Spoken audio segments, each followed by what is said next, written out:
Is anyone looking into this Mackenzie Cole, I can't remember her last name, situation where she got into an accident with her boyfriend and her friend, and they were like 90 miles an hour straight into a brick wall.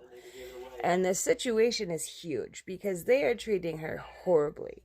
Now, here's the thing. If the government allows my son's sperm donor, who literally beat his son to death, not only once, but twice in his life, 2 times he was beaten to death and had to get back.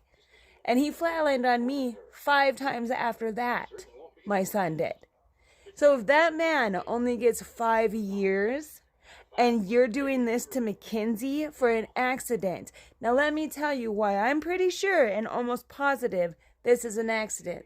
There are no brakes, none whatsoever. That girl was unconscious and all of her weight was on that wheel.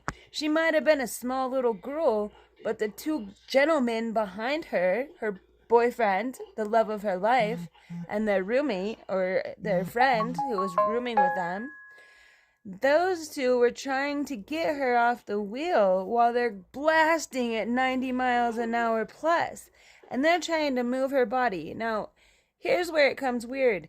She wasn't high. She wasn't drunk. Nothing. She did have a blood disorder that made her epileptic. Now, that right there is the case. This was not her wanting to murder her boyfriend.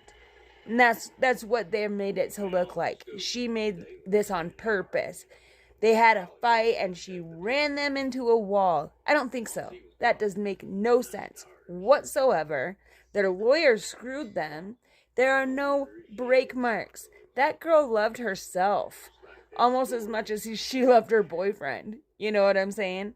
And there's no way that she would have done that to herself. No fucking way. She would have completely tried to kill herself doing that. No, she cared about herself too much. Trying to kill her boyfriend, another thing out of the way because, well, they were in the same car. So she would have killed him just as much as she would have killed herself. So that's another plausible thing that needs to be out of the way when it comes to the jury. Okay? And then again, like I said, my son's dad beat his son to death twice. Twice. 2 different times. And he only got 5 years? That is insane. This girl was unconscious behind that wheel. That's just how it is. She was